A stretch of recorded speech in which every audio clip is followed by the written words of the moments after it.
Hello DevOps people, welcome. I'm Jochen, the Monospace Mentor, and this is my office hour. A stream where I don't have to prepare much because it's up to you.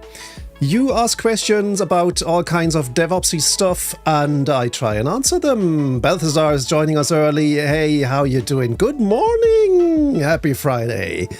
So, yeah, let's see how this is going. As always, the office hour depends on you sending in questions, which you can do at qa.monospacementor.com.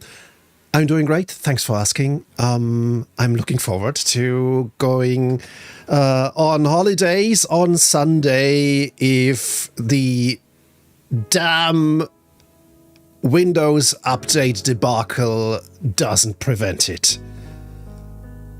I'm not sure if you've seen the news, Balthazar, already, but yeah, it's bad. And I hope they'll resolve these things by Sunday afternoon, which is when I'm going to fly. And with my family. And yeah, I'm a little bit tense about that, but other than that, yeah, I'm fine. I'm actually more than fine. Just earlier today, I got a confusing email which told me, yeah, when you come to the airport, you've booked your parking space, and so drive in and you'll get a receipt, and then you'll leave your keys. And I thought, what? This is just a huge parking lot. We never had to get a receipt or something like that. We just went in, took 15 minutes to find a parking spot, and then walked to the shuttle bus and went to the airport.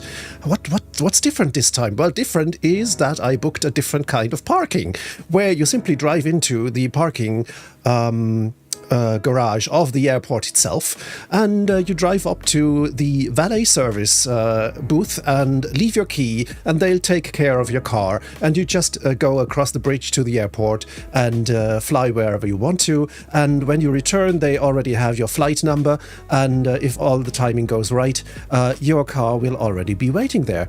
I paid a little bit more for it, but not enough more, so I realized that I had booked the comfort service actually. But hey, I'll take it. All the more convenience, less anxiety about getting a shuttle bus and finding my car and all these things. And we don't have to account for the shuttle bus time and all these things. So thank you, past me. And to answer your question, Balthazar, there seems to be a Windows cybersecurity tool called CrowdStrike, which apparently is used all over the world to prevent security holes and to fix stuff when there's malware and things like that. Everyone seems to use it, and they pushed out a broken update which prevents Windows machines from booting. And to fix it, you have to boot into save mode, delete a specific file, and then you'll be able to boot again. But I don't suppose that's an easy thing to fix from a corporate IT help desk, because it involves save mode and rebooting and these things. So I have no idea how they'd be able to fix it without manual intervention. And apparently everyone using Windows seems to be affected by it, because airlines are down, all kinds of other services are down, and yeah, so it's a mess. Early today I thought, well, maybe if I sit down and focus real good, I'll be able to get a Linux System Administration Basics course out by the end of the day, so I can actually serve all the people who now want to switch from Windows to Linux. But yeah, that's not realistic. But yeah, and you're right, that's a lot of BitLocker recovery keys necessary. Oh dear. Yeah, my condolences go out to all the Windows help desk and IT support people, because I'm afraid that'll be a bad weekend.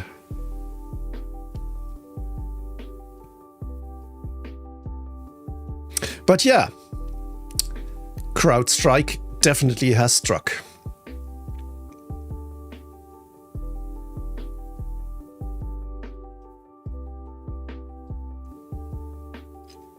Windows Defender is good enough. Yep. I never cared for these things, of course. I do have a single Windows 11 VM here for all the kinds of stuff where I need to have specific hardware support software like the Logitech G-Hub software, things like that. And of course, I just went with Windows Defender as it comes out of the box, and it actually never made any problems. So RJ joining us. Hey, how you doing? InfoSec team will say otherwise. Yeah, I mean, I guess something like CrowdStrike is more sophisticated and can do much more stuff than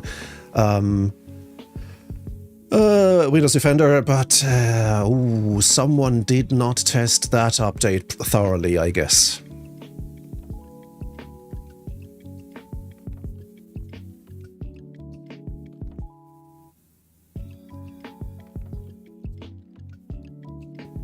Bethesda says, I am the InfoSec team. Yep. That reminds me, there's this quote from The Princess Bride. What does Andre the Giant say? I am the... I don't remember. Reference retrieval fail. I'll look it up. But since we are short on time today, let's make it clear this is the Monospace Mentor office hour in which you ask and I try to answer. And in order to do so, please leave your questions at qa.monospacementor.com. I'll pick them up, I'll get them on screen, and yeah, we'll talk about stuff. It can be all kinds of stuff, somehow DevOps related, system administration, software engineering, IT career, all these things. I'm very open, and yeah, I might not be able to answer all too specific stuff, but I'll definitely make an effort of being useful during this office hour. So if there's anything that you'd like to ask but never dare to, go ahead. Post on qa.monospacementor.com, which you can do without any kind of account, without signing in, without leaving your email or any stuff like that. It's completely anonymous. Please don't abuse it. And yeah, we'll get going.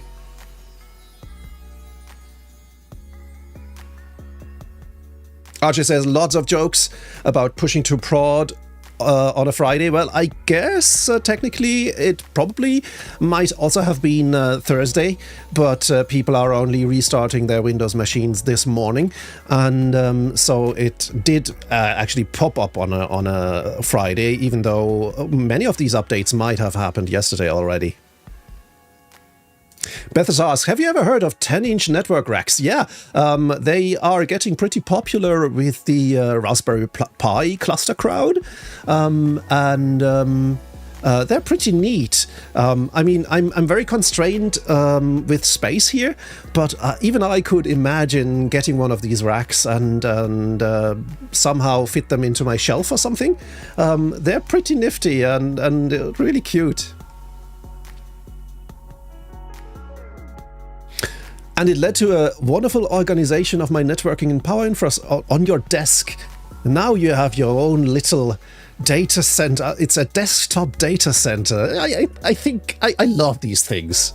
I really love these things. All these miniature stuff like my blinking lights, PDP-11 back there. And yeah, these things are really neat. There might be one of these 10-inch racks in my future, I'm not really sure, because I'm still waiting for my scale replica VT100, which I'll have to find the space as well. It might actually have to go on my desk, which is big enough, but it'll take a lot of stuff that I could use otherwise. We'll see. But I shouldn't babble on that much, because there's already a question on the board. So let's get that on screen here. I just survived a 75% dev team layoff, feeling survivor's guilt and unsure of the future. Any advice? Oof, that's rough. 75%? Wow. Okay, so yeah. I guess my initial advice would be take a step back.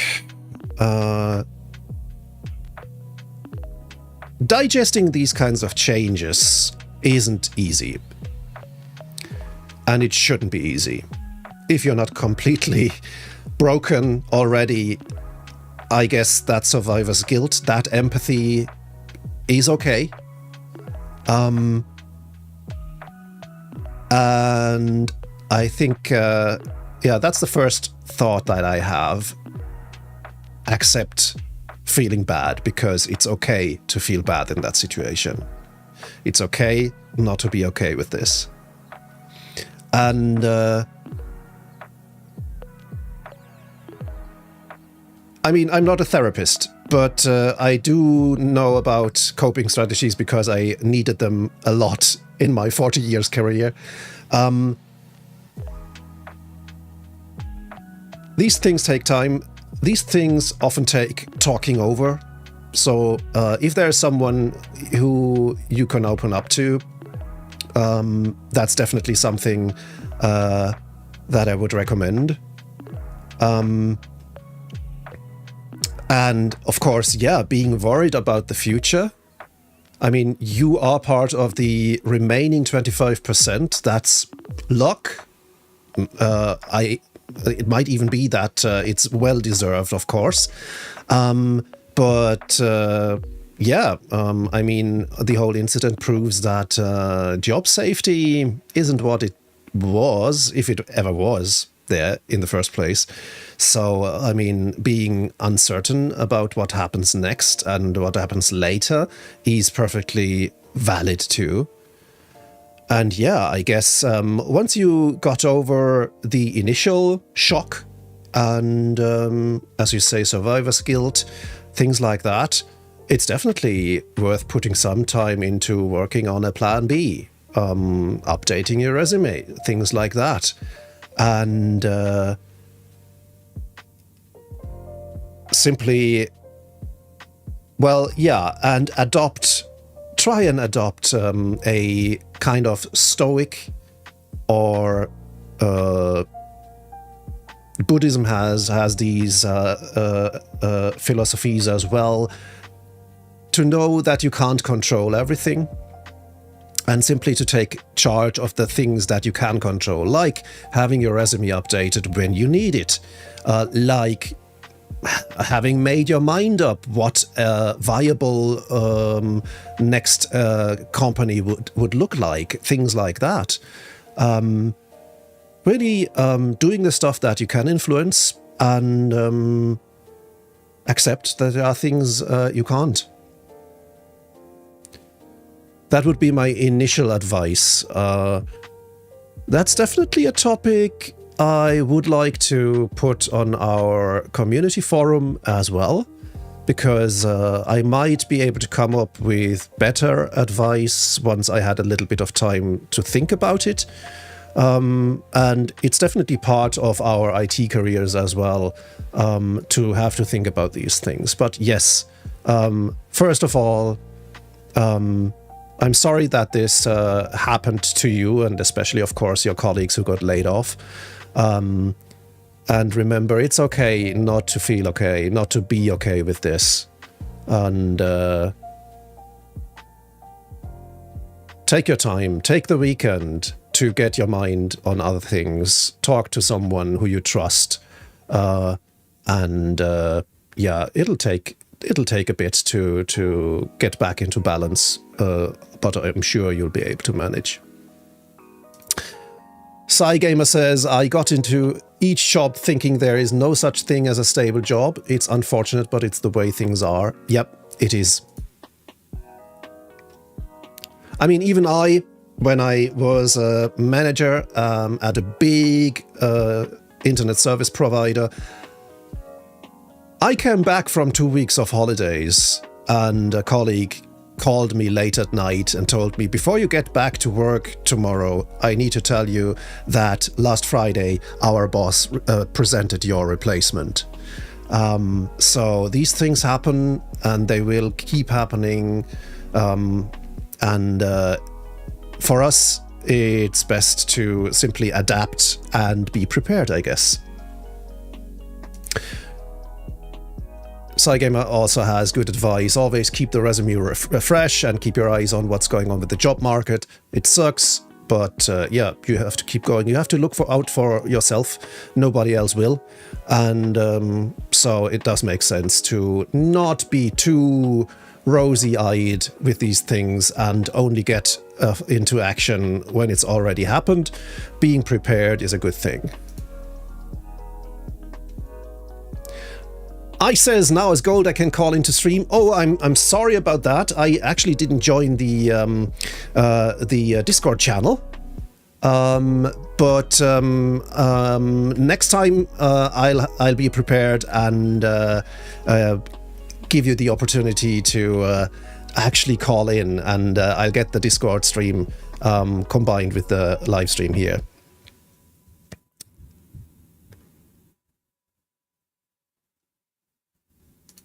Bethesda says, know that these feelings are normal too. You can't help but feel for the folk that aren't there, and maybe have some imposter syndrome around why am I still here of all people. Yep, valid.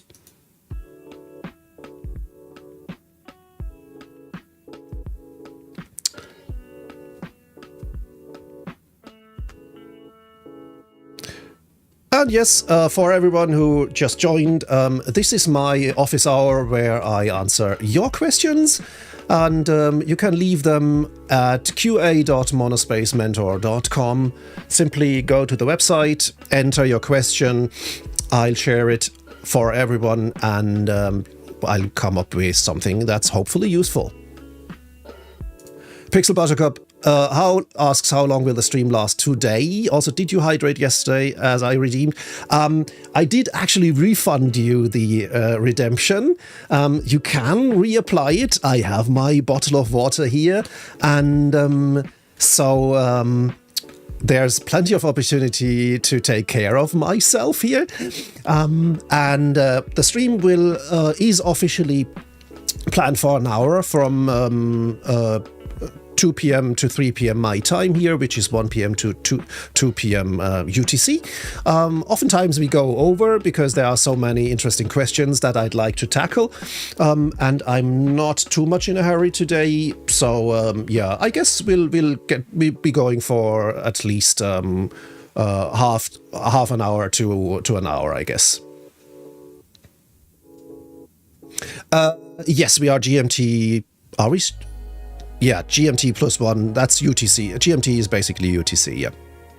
I always get confused. Is UTC the same as GMT all year over, or is that only in winter, or how does this work? That's why I use UTC usually, and at the moment we are UTC +1, and which means it's 1:30 UTC, 2:30 my local time.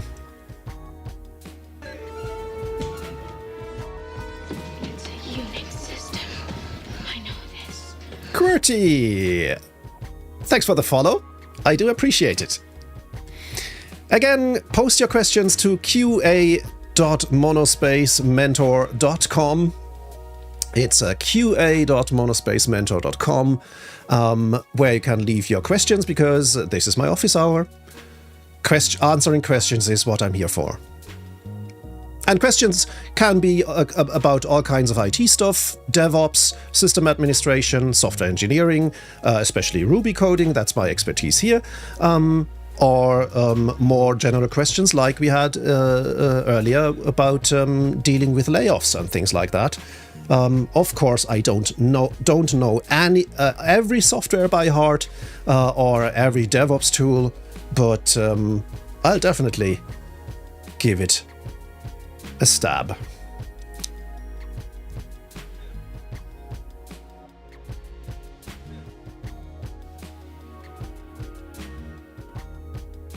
And yes, I don't want to jinx it, and that's why I speak very lowly, so my workstation doesn't hear, but yesterday the stream did not crash. So there's hope that a software update actually resolved the crashing issue that I had earlier this week and end of last week.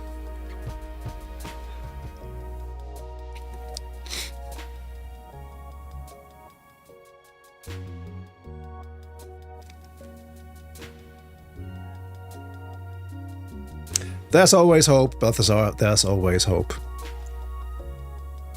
Oof, there's a no question, almost missed it, so here we go. How did you decide on moving from programming to DevOps?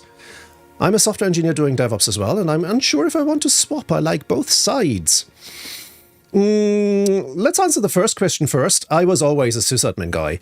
I started using Linux in 1993, liked it. I love the whole Unix philosophy, the Unix ecosystem, the open source community, and while I started out as a freelance software developer, I quickly got into using Linux as a office operating system for servers and things like that.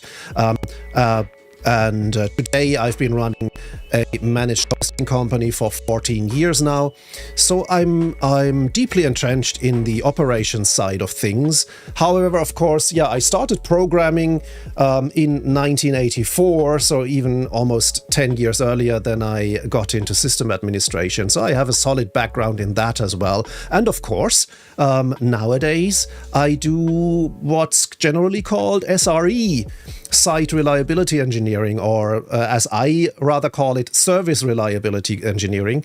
And that gets us to the second part of your question. SRE is basically both sides hardcore.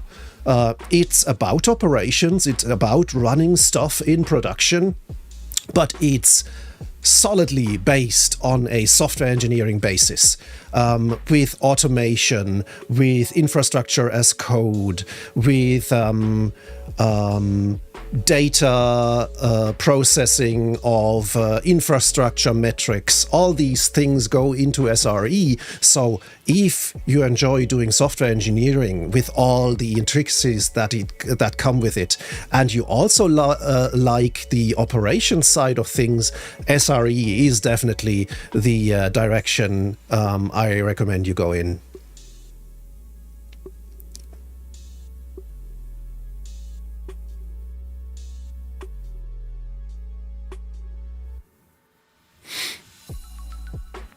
If you have any detailed questions about this, feel free to follow up. I'll check this one off though.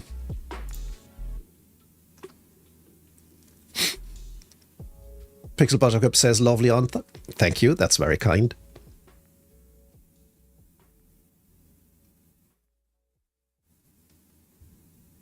And yes, Ice, the bot only knows this single joke, so it's a little bit repetitive at the moment.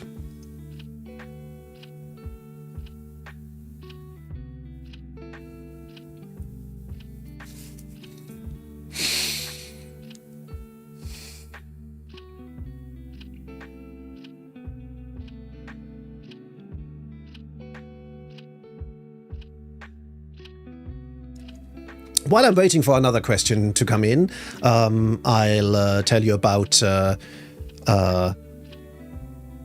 my initial experience with Android. I got myself a Fairphone yesterday, and that's my first encounter with Android, actually. I've been an Apple fanboy for quite a while, but that love has pretty pretty much petered away.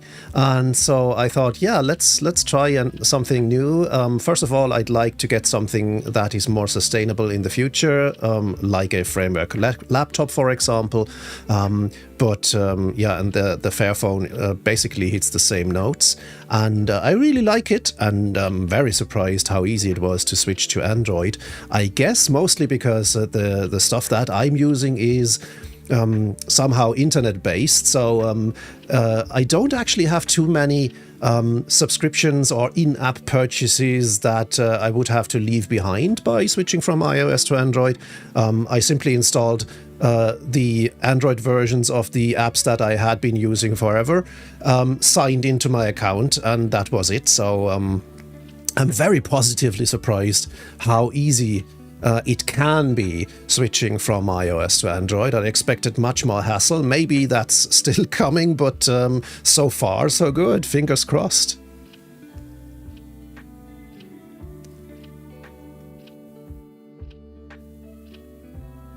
Pixel Buttercup asked in chat, and I'll get to the question on the board in a minute.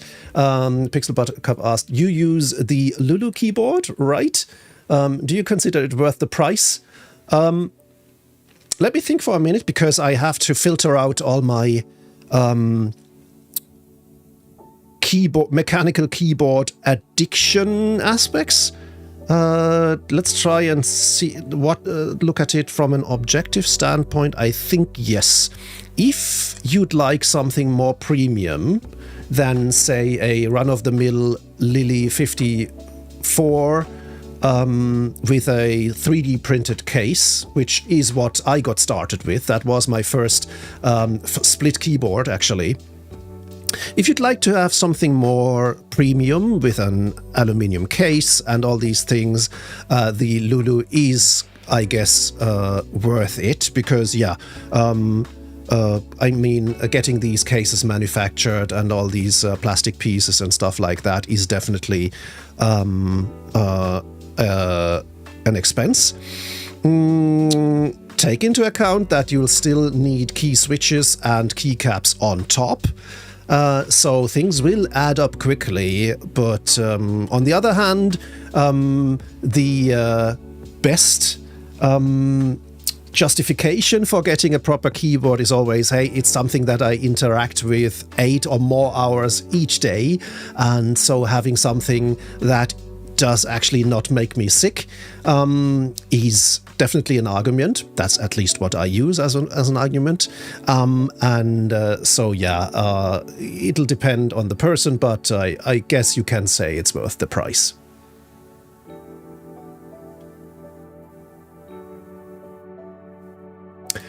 Stormman just also joined us and asked, how are you today? I am fine. It's a great Friday afternoon. Looking forward to getting outside a little bit, because the sun's come out, which is not a given here in Ireland. And so yeah. Pixel Buttercup asks, and which keycaps did you get for it? It comes without keycaps. Yes, it comes without keycaps. You have to provide them yourself. And of course, there's lots of choice there. I participated in far too many keycap group buys, so I have lots of choice myself. I have 2 full cardboard boxes full of keycaps alone up there on my shelf.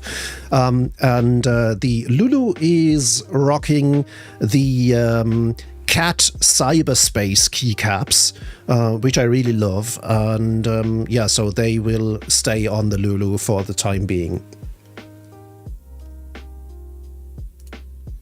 Ice asks, what's your favorite hypervisor? Is there a comparable free product like ESXi, if that's a question you like?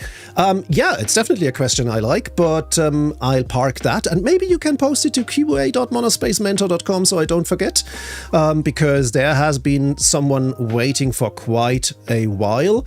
And I'd like to get to that question. RJ asks, don't think that would work on my wife. Yeah, the wife acceptance factor is definitely something you have to take into account there. Who is your vendor of choice for keyboards? I usually go to KeyGem. KEYGEM. I think it's .de. They're based in Germany. So for people in Europe, that's definitely a good choice. They are reliable, which you can't say of every keyboard vendor, especially the two more, the two older vendors have proven pretty unreliable. I think MyKeyboard.eu even went out of business altogether because of mismanagement, and I had pretty bad experience with Candy Keys as well. So KeyGem seems to be solid, and definitely someone I will trust with my money if I need new switches and things like that. I'll catch up with you on chat later, but let's go to the questions board, qa.monospacementor.com, and we have another question there. What are your thoughts on data platform engineering? Not sure what kind of thoughts you are requesting there. I mean, I am deeply into platform engineering in terms of, I do provide a managed web hosting platform for Drupal and WordPress with my business. That's what we've been doing for 14 years now. And so we try to deliver all the platform engineering benefits to our customers that are front and center to the whole approach, which means developers shouldn't have lots of hassle getting their stuff online and either on a staging instance or into production. And I think platform engineering is something that fits me very well because I'm a very service-oriented person. I love delivering service to people. Some could say I'm veering into people-pleasing even. That definitely helps. And if you're someone who enjoys seeing the results of your work being used by other people who then build stuff on top of what you are providing, then platform engineering is definitely something that you should explore. That's regardless if it's data platform engineering or web platform engineering or even internal developer platform engineering. If you are providing, say, a Kubernetes infrastructure for a huge development department or things like that, then the same things apply, I would say. If you like providing a service and applying operations know-how at the same time, then platform engineering is definitely something I would recommend. ICE was kind enough to repost their question here. What's your favorite hypervisor? Is there a comparable free product like ESXi? My favorite hypervisor is actually just KVM based on QEMU. It works very well. It's well integrated with the Linux kernel. You don't have to have additional kernel level stuff like VirtualBox does, which always has been a source of issues. So KVM is definitely my hypervisor of choice. I use it here on my workstation, and I use it also as a virtual environment platform. That gets us to your second question here. I am using Proxmox to provide me with VMs on the fly or to run workloads on and that gets us to the other question here. Do you have a home lab? Yes, I do. I have a home lab server next to my desk here. I got an Dell Precision 5820 workstation off eBay, which I equipped with 128 gigabytes of RAM, 4 spinning Rust hard drives as my central NAS, and an NVMe drive as the system disk and also the basis of the VM storage itself. And Proxmox works very well for me. It's so easy to spin up either an LXC container if it's very lightweight, or a simple VM. And managing all these things is very easy. And I'm very happy about that. I definitely intend to offer workshops and courses on that as well, but as always, that takes a lot of time preparing, so I don't have anything on offer right now. Proxmox also uses KVM behind the scenes, so yeah, you can definitely expect something very solid there.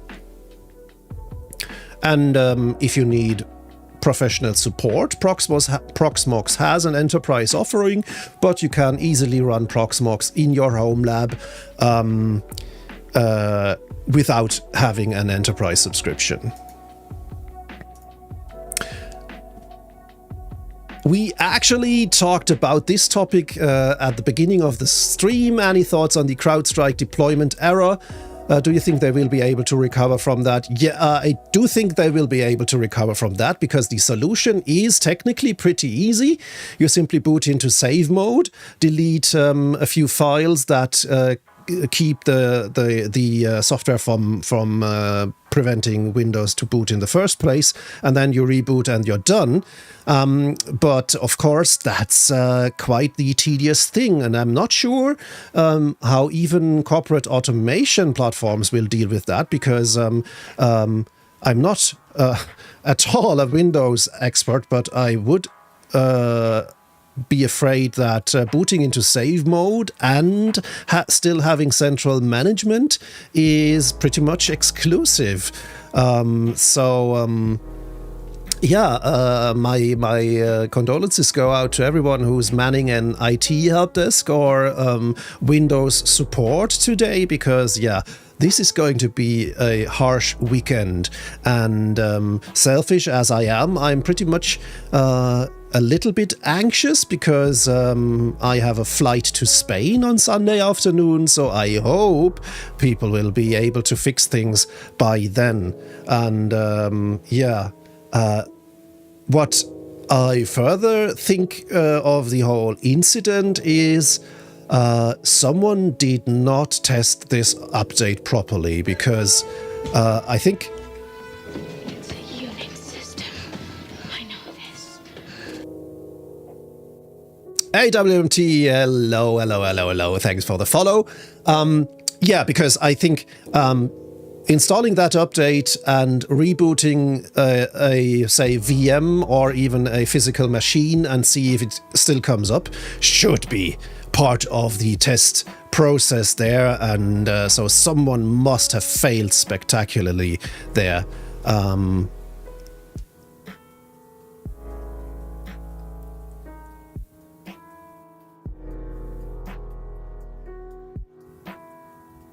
I says that this makes it out in production seems more like spy action than something else, because that's just a wild thing to happen. It is. It definitely is. Kixian says, hello, by the way, the biggest problems with the Windows boxes, especially in Azure, for instance, you can't stop the boot loop because you have no connection into the console. The serial console option on Azure was/is not working. On top of that, if the Windows machine is using BitLocker, you have to have the BitLocker recovery key to get into save mode and delete the file. Oh, that's what Balthazar actually said earlier as well. And I do remember when I still was running Windows on my workstation here, yeah, getting into save mode requires you to enter the BitLocker recovery key manually. Oh God, that is tedious. You need to do that manually for every machine. Archie says, when we had some issues like this, at least with VMs, we could get a console up and do things that way. It was painful but doable. Yeah, and still, this is still going to be painful. Balthazar says, and that's like a 64 key thing. Yeah, entering a BitLocker key is tedious. Hoo boy! That is not good. Kixin says the fix in Azure has been to bring the VM down, detach the virtual hard drive, is that it? Attach it to a working VM, fix it, then create a new VM from the fixed virtual hard drive. Lots and lots of work. Yeah. We need to change topics because I'm really getting anxious about my flight.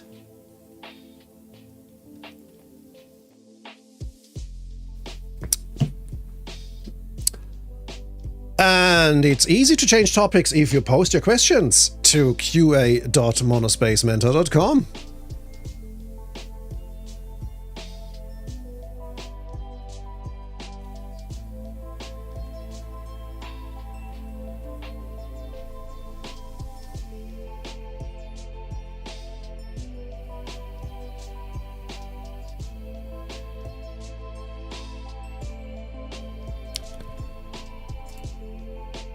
Someone's asking, which flight do you take? I mean, hey, operational security, I guess, huh?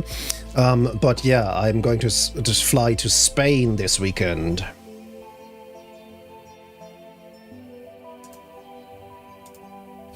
Ooh, that's a nice question. Do you have any experience with Go in DevOps? And if so, what have you used it for? I don't have any experience with Go yet. But day by day, the probability that I'll start using Go is increasing.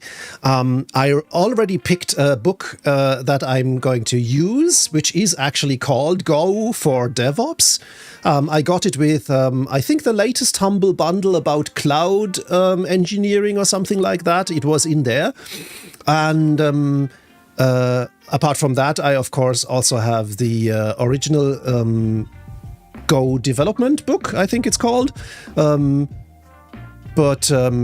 I'm actually getting into Go as a language as well because yeah, I'm curious. I haven't. It's been a long time since I last used a compiled language, and Go is also interesting in the sense that its design is very much different from Ruby, which I've been using for more than a decade now.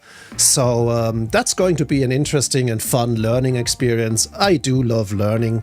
So yeah, there will be Go on this stream in the future. I've been promising that for a while now. I'm aware of that. But definitely it's going to happen this year. I can't imagine any way around that.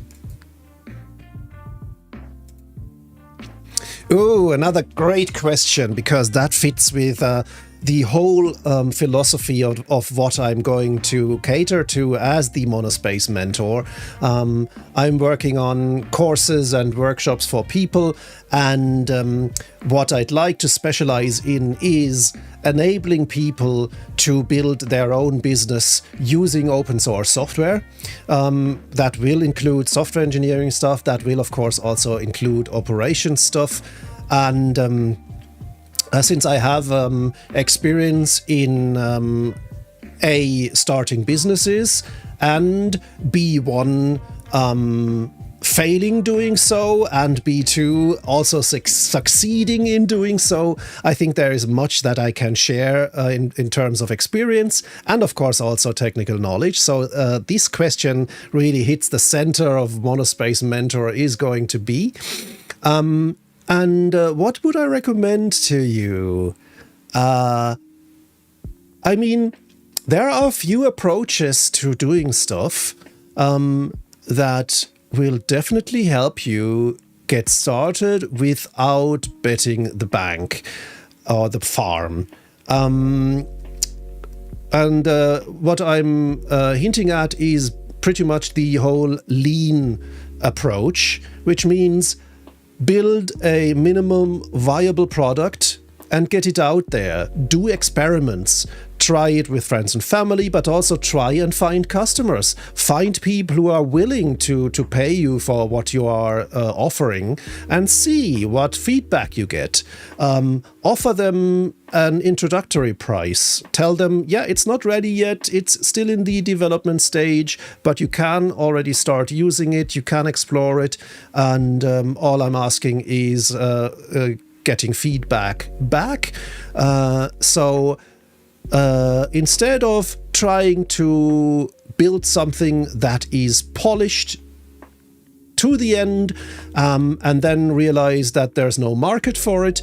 Do it in a way that is more lean, is more of an, let's also add the other keyword here or buzzword here, do it in an agile way where you iterate on stuff without, instead of trying to come out with something ready, big bang style. I think that really helps.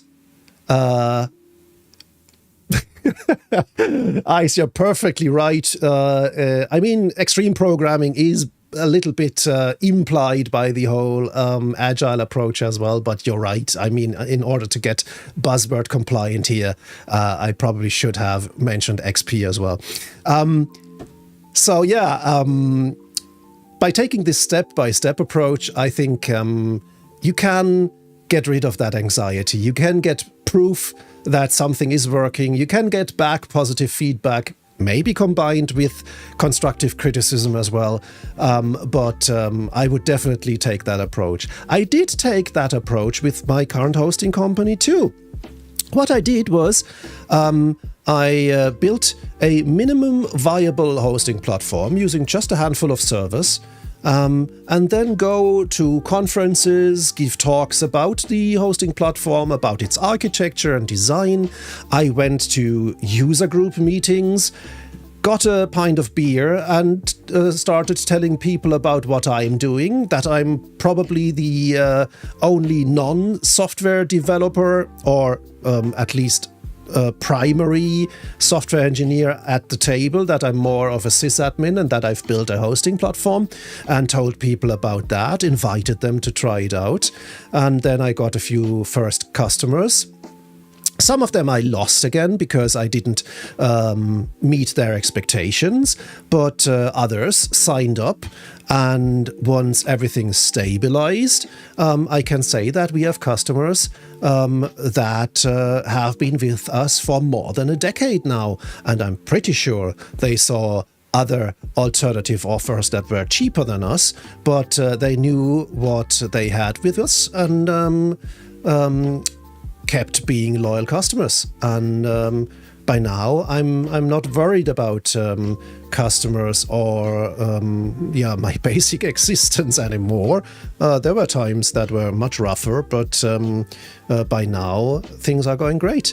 And so I hope that answers your question a little bit. And again, if you'd like to follow up with something specific or would like to hear more details about that, post them to qa.monospacementor.com. And Ice, have a great Friday, have a great weekend. Thanks for stopping by.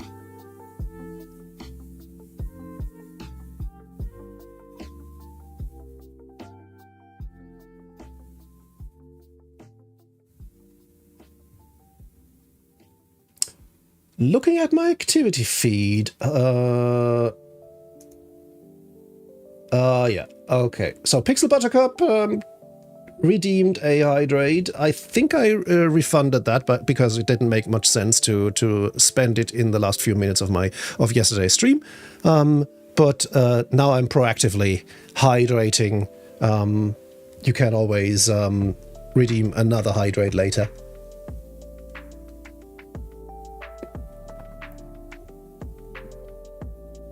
It's 27 degrees in my office now, so I definitely need the water.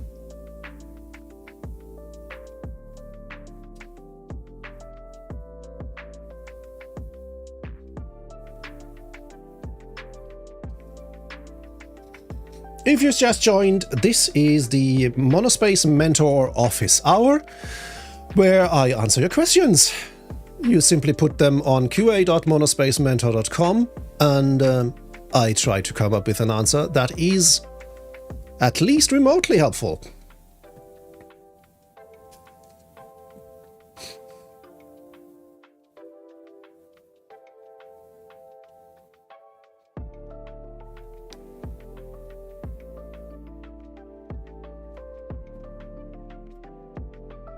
Again, whispering, so the workstation doesn't hear it, but I think it was a software update that fixed the crashing issues.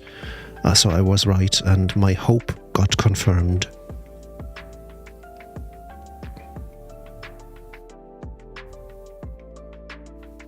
And the nice thing about software updates is that I'm running Bluefin on my workstation, which is a derivative of Fedora Silverblue.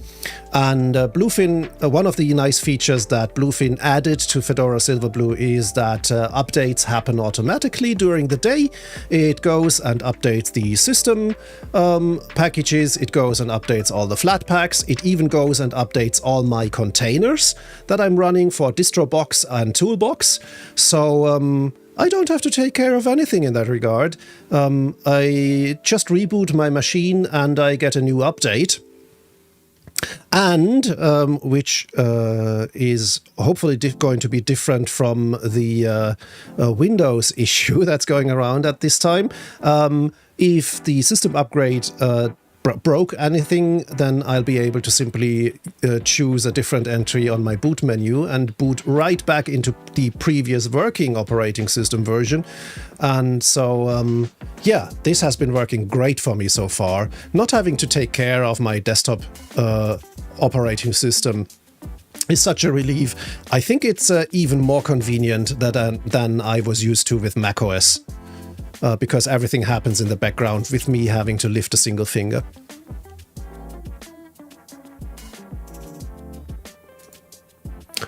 There is another question. How would you handle an application that requires a lot of data to be stored? That can be extremely expensive and I'm not sure what to do with it. That's true. It can cost a lot, both in terms of storage space and in terms of network traffic. And I guess going the self-hosting route will definitely improve cost. Yeah, I guess this hits the same note as many of the back to on-premise articles we've seen in recent weeks, where people switched off from the hyperscalers and went to infrastructure that they were operating themselves in a data center, maybe even co-locating and running their own hardware in a data center. And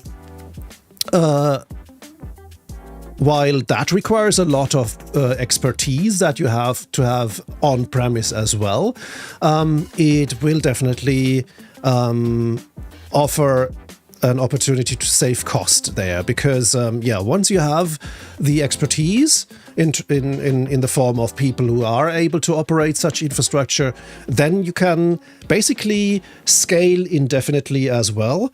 And since you only have to pay for the actual infrastructure, the hardware, if you're actually running bare metal even, your cost will definitely go down. I realized this in the early weeks of my business. Back in 2010, cloud was all the hype. AWS skyrocketed. And I tried to start my infrastructure using AWS, but once I installed a database server with the resources that a common database server needs, so plenty of RAM and also more higher performance storage and things like that, the cost was just prohibitive. And by simply going back to Hetzner, which I was already used to using, my cost went down to about 20% of what I was paying Amazon. So yeah, I think that's a valid way to save cost. It requires you to take charge of these things. I mean, that's what you pay with these hyperscalers. They have not only the infrastructure in terms of data centers and servers and hardware and routers, they also have the people that can actually deal with these things.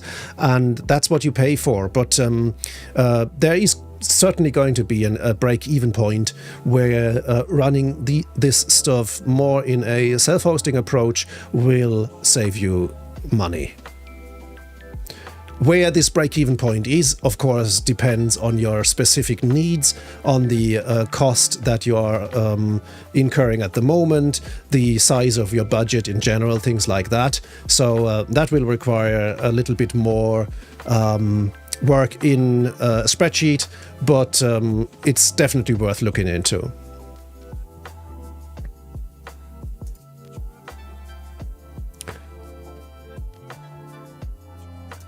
Someone asked a valid question. What is a lot? Are we talking about terabytes, tens of terabytes, hundreds of terabytes? Are we talking petabytes? That definitely will also influence what path you need to take.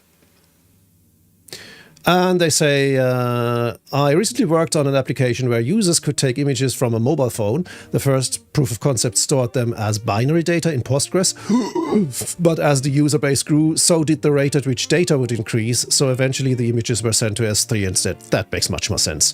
And for example, if S3 is too expensive as a block storage, then you can always use Minio, which is open source software that is, I think, fully compatible with the S3 API, and you can run that yourself. And we actually do run our own Minio cluster, which, for example, I am using for the Mastodon instance I'm running. I'm running my own Mastodon instance called geekdom.social, and I'm using the Minio cluster to store all our media asset files.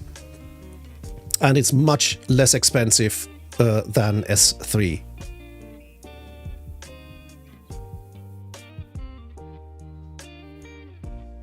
And Balthazar adds, it's worth noting that S3 was the first, but is far from the only object storage system out there. Yeah, it's even far from being the only commercial object storage system out there, because there are others like Backblaze has their own S3 compatible storage. There's Wasabi and many others actually. DigitalOcean also have their own S3 compatible one, as Balthazar says. Apparently Cloudflare has one too. So yeah, lots of choice, and even just comparing prices makes sense. Might actually already yield most of the savings that you are looking for. But of course, there's always doing it yourself. You're shifting cost from infrastructure cost or from capital expenses more into operational expenses, but it's definitely worth exploring. Here's another question that is basically following up from the one of the previous ones. What is your favorite programming language? That's definitely Ruby. I've been doing that for 14 years now. It's a lot of fun. I like its philosophy. It has a lovely community as well. Going to Ruby conferences is such a pleasant experience all the time, and that's a big plus as well. I'm not only looking at technical aspects of things, the human side of things is very important too, and Ruby definitely ticks that box too. Which language do you want to learn in the future? That's going to be Go, I guess. I mean, Go doesn't exactly do object-oriented programming as I'm used to with Ruby. So there is part of me that says, go to Crystal. If you want a compiled language, just use Crystal. It's basically the same language as Ruby, but compiled, typed, and probably faster. But on the other hand, that's not much of a learning experience, is it?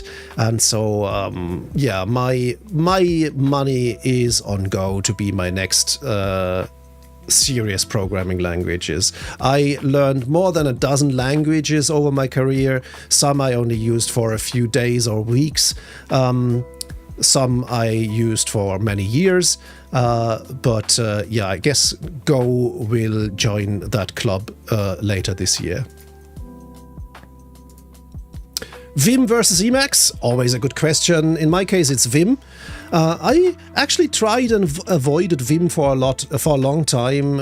It seemed complicated and stuff.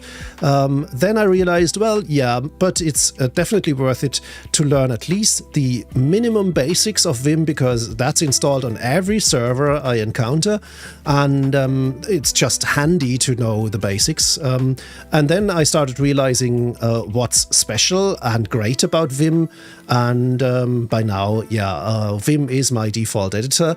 I got a little bit curious earlier this year, and I installed a bunch of the JetBrains IDEs, and I do enjoy what I've seen so far. I haven't put them to a very thorough test yet, but so I guess if it's not going to be NeoVim, I'll probably be editing my projects using something like RubyMine.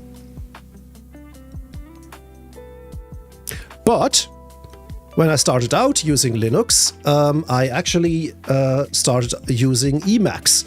And after a while, let's put it this way, I actually started using more and more Emacs plugins. So I used Emacs to read Usenet news. I used Emacs to manage my email. I'm pretty sure I used Emacs to read my RSS feeds. So yeah, there is plenty of experience using Emacs as well, but I'm not sure how many of the keyboard shortcuts I would still remember were I to start Emacs again nowadays.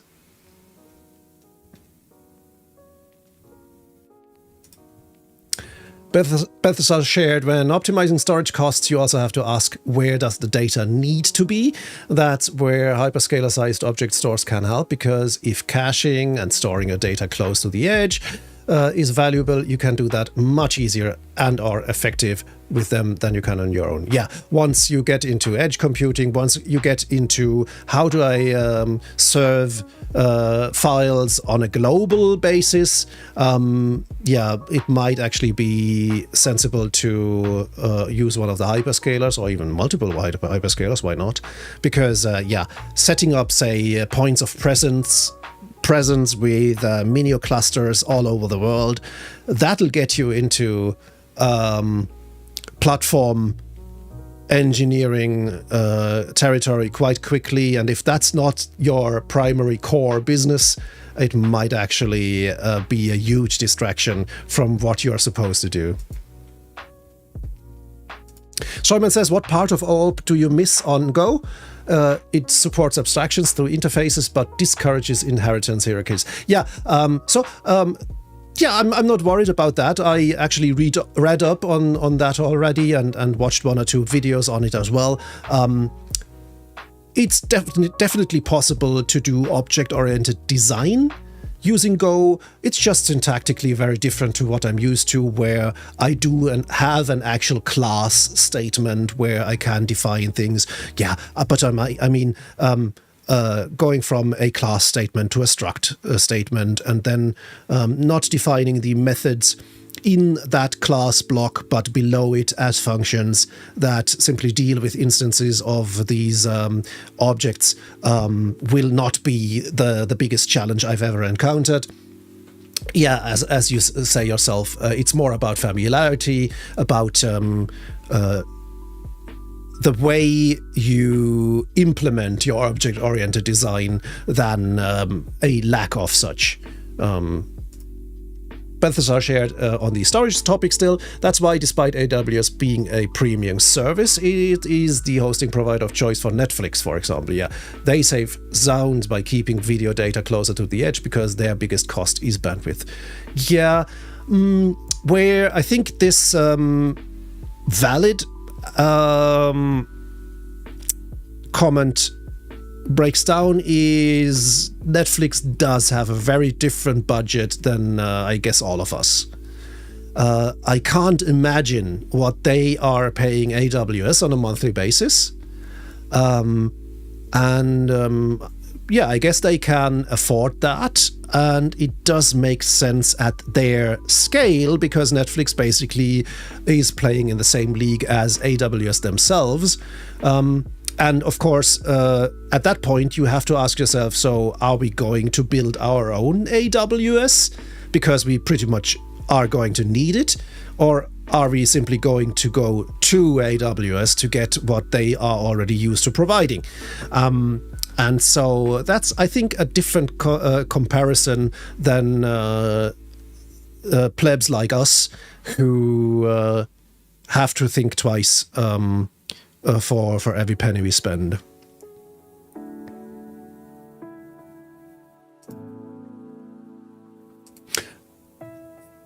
Bethesda seems to agree. It says, yes, as someone who got tired beating a colleague over the head, telling him that, spoiler alert, we're not Netflix, whenever he wanted to build some over-architected solution. This is absolutely worth keeping in mind. Yeah, as I said, it's definitely a valid addition, but it's always a little bit skewed of a comparison. Strongman also adds, I think Netflix has written a lot of solutions specific to AWS. For example, how to provision servers on the fly, or rerouting if data center goes down. So switching would require a massive investment. Yeah, so they, in other words, they put in a massive investment to get the most out of AWS, but that also creates a lot of lock-in, of course, that would require an even higher investment to get off it. Mm-hmm.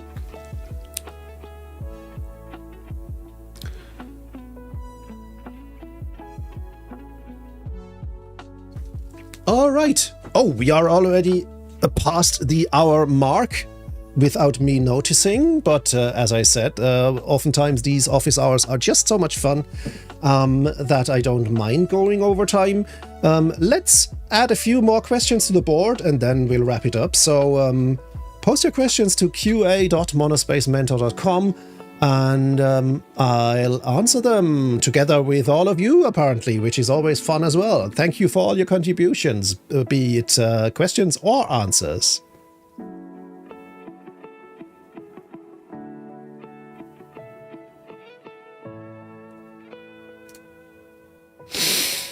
That's another aspect that Balthazar just shared, sure, but you build your own platform. That's not new. I have an allergy to building so closely to a platform I can't own or control myself, but that was a tactical choice. Yeah, I think that's a very valid point too.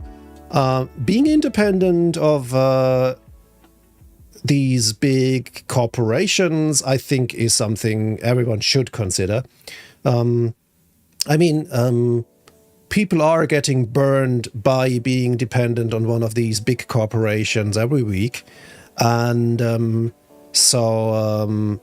a great proponent of the indie web, where people take their fate in their own hands and learn how to operate their own web server on which they run their own blog, using their own domain, things like that. So that's definitely going to be a big aspect to my teaching business as well. I want to enable people to be able to do that, or to be able to provide services to people who want to do that. So not every writer needs to have Linux system administration experience just to run their website on which they publish their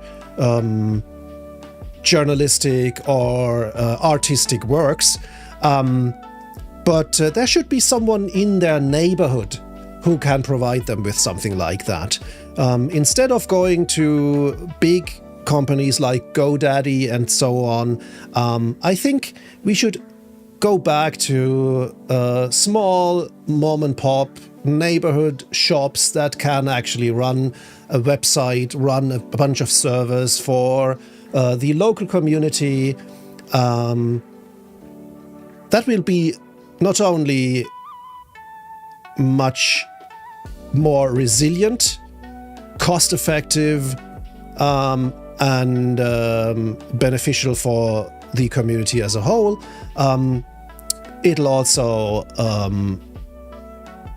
make it much easier to switch providers, for example, or maybe get started in different locations and things like that.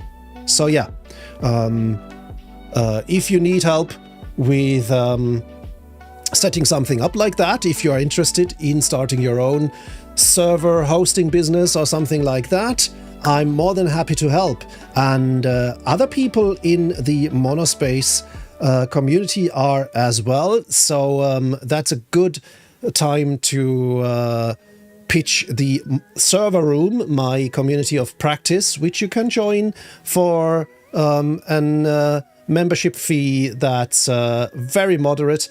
And on there, not only do you get to take part in a very pleasant and inclusive community forum, but we are also doing lots of events where we share our experience and help each other grow.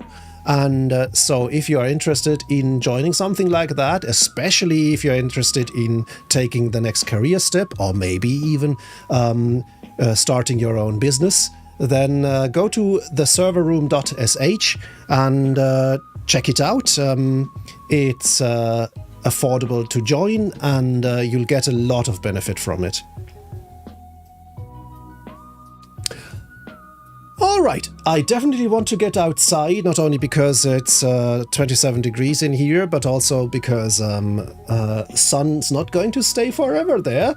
And I'm also getting hungry because I didn't have any proper lunch. So last few questions that I'll request you to post to qa.monospacementor.com. Let's answer 2 more questions, and then we'll call it a day. And I'll go outside, get something to eat, and think about if I'm going to pack more than swimming trunks for my holiday in Spain.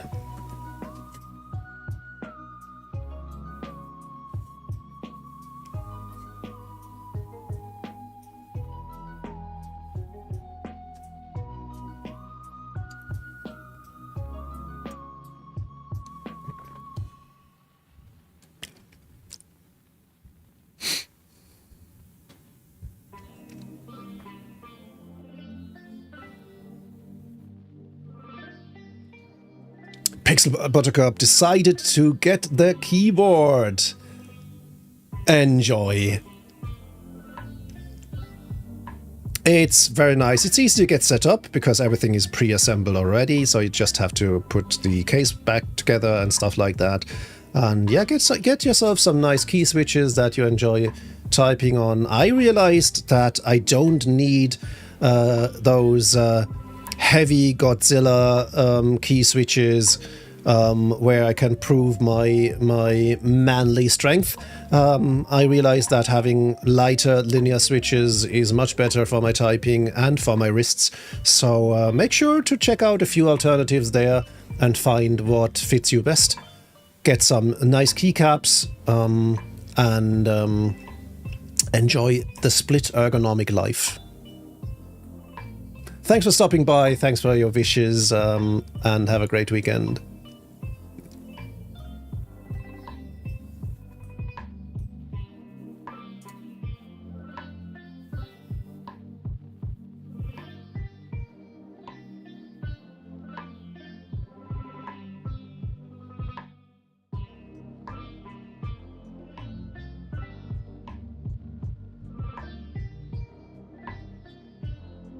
There don't seem to be any questions anymore, which is not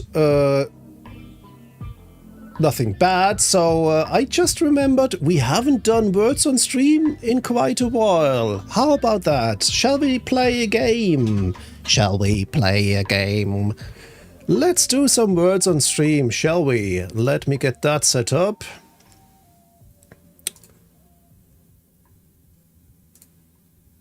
I'll set it up for Twitch. But I need to sign in to Twitch again, so give me just a second.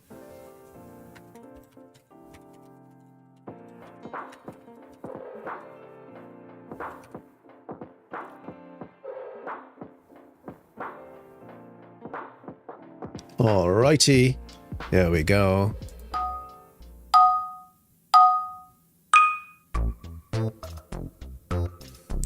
Simply add the letters to a word and post it in chat.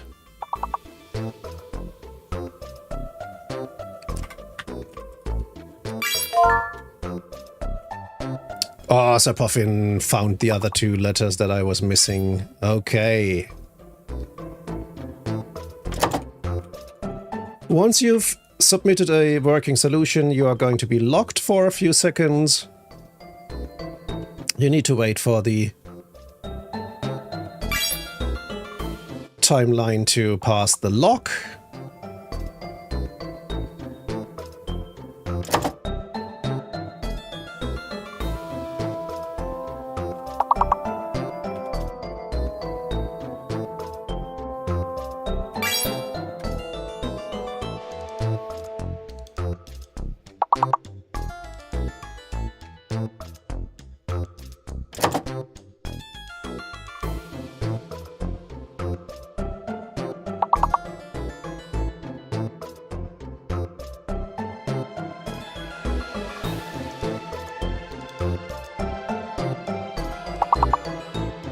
Oh, Pixel Buttercup already had here.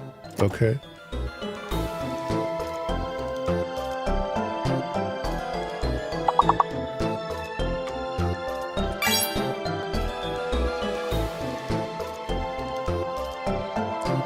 Come on.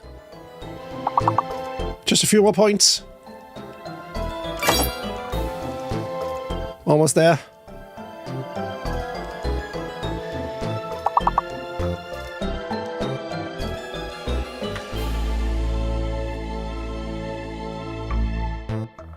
Oh, we didn't make it. I don't accept that. That's not acceptable. Oh, and I failed to put it into full screen as well, so let me fix that. There we go. We'll have a second try. Let's prove our competence.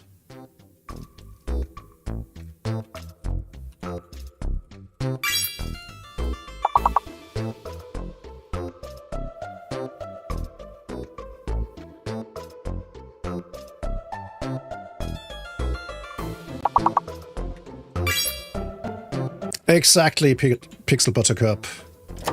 That would have been my next pick.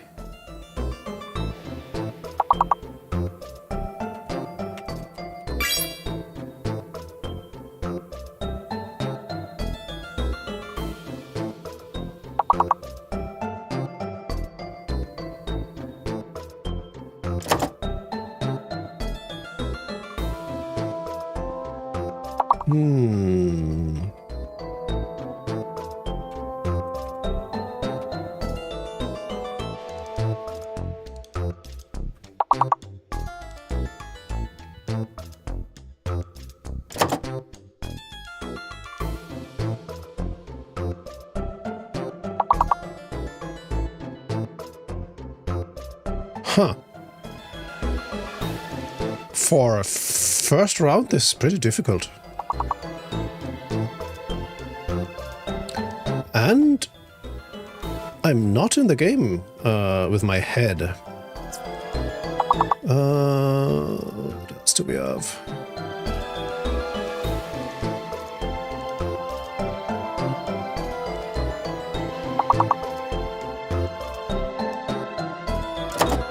I have no idea. Option! Well done.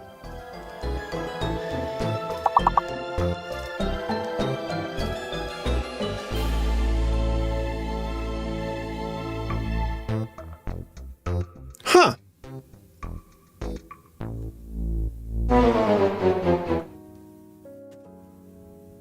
Okay, I'll blame it on the heat.